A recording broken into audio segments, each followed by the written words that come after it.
आज हम चर्चा करते हैं कि किसी भी समाज में गलत तरीके से बातें कहना, भड़काऊ भाषण देना किस तरह से एक हिंसा का रूप धारण कर लेता है। क्या लोकतांत्रिक शासन प्रणाली में हमें बोलने का अधिकार है? तो इसका मतलब ये तो नहीं है कि हम जनता को इस तरह की भाषा का प्रयोग करें कि हम लोगों के अंदर क्रोध पैदा करें। ऐसा नहीं होना चाहिए। तो हम समझते हैं कि भड़काऊ भाषण क्या है। अभी ताज़ा जो घटना हुई है उसी को मद्देनज़र रखते हुए मैं चर्चा करती हूँ कि क्या है। देखिए, नूंह जो हरियाणा का एक ज़िला है, नूंह के साथ हरियाणा के अन्य क्षेत्रों में हुई हिंसा पर सुप्रीम कोर्ट ने केंद्र सरकार समेत हरियाणा, उत्तर प्रदेश और दिल्ली की सरकारों को नफरती भाषणों पर रोक लगाने और आवश्यकता पड़ने पर अतिरिक्त सुरक्षा बल मंगाने के जो निर्देश दिए हैं वे समय की मांग के अनुरूप है। वास्तव में नफरती भाषण रोकने के निर्देश सभी राज्य सरकारों को देने चाहिए, क्योंकि ऐसे भाषण किसी राज्य विशेष तक सीमित नहीं है।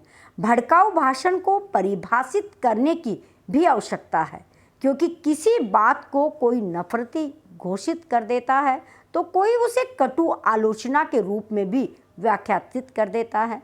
एक समस्या ये भी है कि किसी के नफरती भाषण पर तो खूब शोरगुल मचता है, लेकिन किसी अन्य के ऐसे ही भाषण की अनदेखी कर दी जाती है।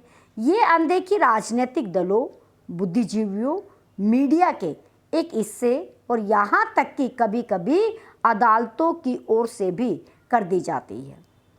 कई बार तो घोर आपत्तिजनक और भड़काऊ भाषण को अभिव्यक्ति की स्वतंत्रता का आवरण पहना दिया जाता है। न जाने कितने नफरती भाषण ऐसे रहे जिसमें किसी के खिलाफ कोई कार्रवाई नहीं हुई। नूंह की हिंसा के मामले में इसकी अनदेखी नहीं की जा सकती कि भड़काऊ भाषण दोनों पक्षों की ओर से दिए गए। स्पष्ट है कि दोनों पक्षों के खिलाफ बिना किसी भेदभाव और कठोर कार्रवाई होनी चाहिए।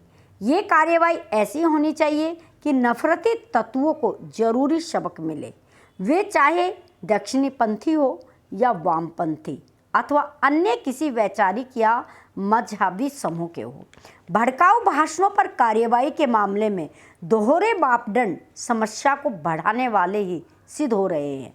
ये जो साबित करने की कोशिश हो रही है कि ऐसे भाषण केवल किसी एक विशेष समूह या विचारधारा से जुड़े लोग ही दे रहे हैं, वह एक शरारती एजेंडा है और उसे बेनकाब करने की आवश्यकता है।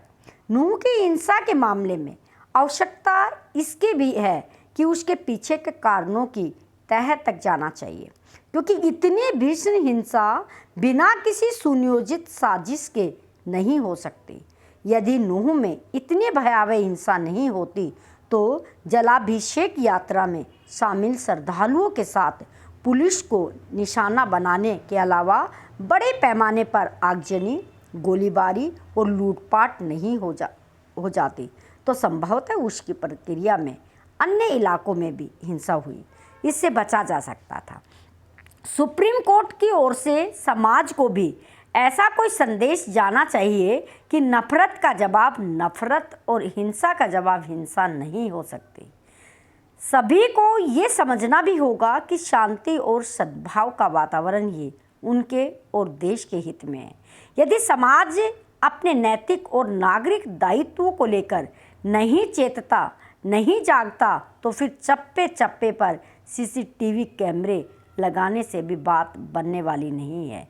इतने बड़े देश में ये काम आसानी से संभव भी नहीं होगा। इस हिंसा को और भड़काऊ भाषणों को ये सिर्फ इतना है कि इंसानियत को अपने लेवल पर समझने की ज़रूरत है। देश आपका है, प्रॉपर्टी आपकी है, सब भाई बहन आपके हैं। प्लीज़ इस तरह की हिंसा ना हो और राजनीतिक दलों को भी भड़काऊ भाषण, इन चीज़ों से क्या होना चाहिए, बचना चाहिए, तभी देश सुरक्षित रह सकता है। आपको अगर ये विवरण अच्छा लगा तो आप वीडियो को लाइक कीजिए, शेयर कीजिए, चैनल पर नए हैं तो सब्सक्राइब कीजिए। Thanks for watching.